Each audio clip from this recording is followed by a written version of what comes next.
The Haiti WikiLeaks report released this week exposes how the U.S. tried to interfere with and block an oil agreement between Haiti and Venezuela. We're joined now by the authors of the report called the Petrocaribe Files, veteran Haiti correspondent Dan Coughlin and Haiti Liberté editor Kim Ives. Dan covered Haiti for the Interpress service from the United Nations and Port-au-Prince between 92 and 96. He's currently executive director of Manhattan Neighborhood Network. We welcome you both to Democracy Now! Talk about this and the heart of this report. Yeah, no, it's so important what Haiti Liberté and WikiLeaks have done, shedding light on what the U.S. does in Haiti.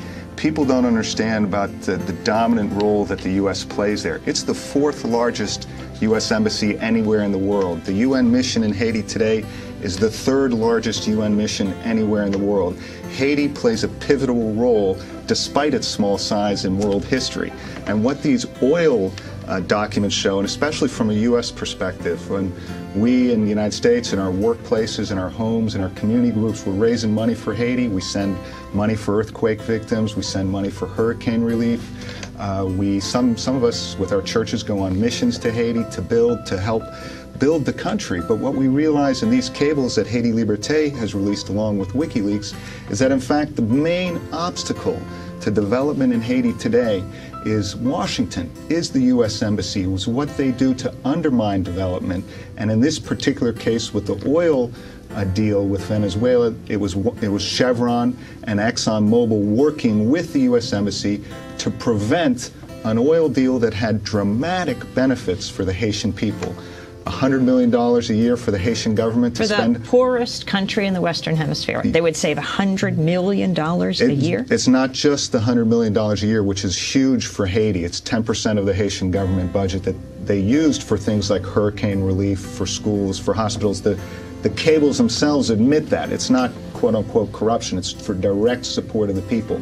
But and this is because Chavez was offering the oil at 40% off the world market price? That's right. The deal is you get a certain, you only have to pay 40% of the cost of the oil up front. 60%. Excuse me, 60% up front, and the rest on a 25-year, 1% a year deal. So you're essentially saving 40% of the cost of the oil, and you're using that for direct support to the people, but also it's part of a package where you're getting electricity to Haiti, and this is something that even the U.S. Embassy recognized. In one cable they wrote that this Petrocaribe deal is very good for the country, wrote the charge d'affaires for the U.S. Embassy in one of the cables. Port-au-Prince, Gonaïves, and Cape Haitian now have electricity thanks to Venezuela and Cuban technicians. Haiti receives shipments of Petrocaribe fuel every 2 weeks, and in addition to the 3 power plants already in operation and promises to modernize the airport in Cape Haitian, Venezuela's oil refinery project, etc. There's tangible benefits to the Haitian people, but Chevron, Mobil, ExxonMobil, and the U.S. Embassy tried to block this. Well,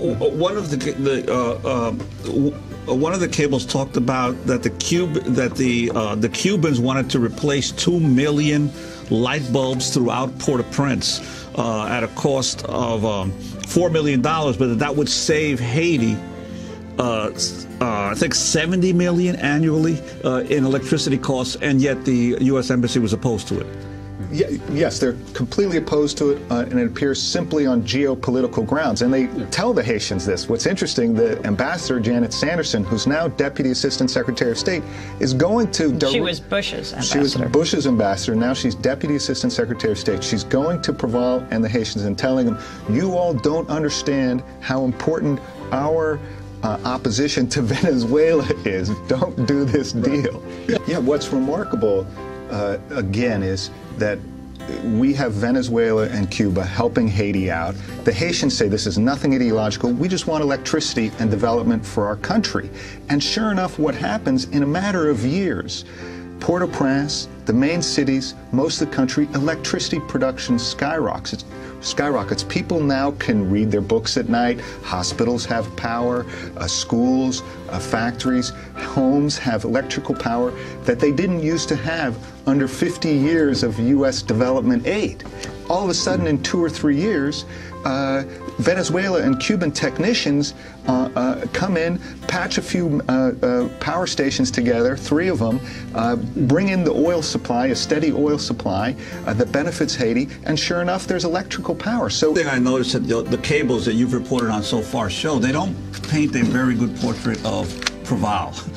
In fact, Preval was constantly telling the U.S. Embassy that I really don't like Chavez. You know, I really didn't invite him. Right. But the embassy officials are saying he appears too weak to be able to stand up to his own people on issues like reaching a deal with Venezuela. Well, really what Preval was using was an age-old Haitian tactic, which is called marronage, which is where you say one thing but you do another.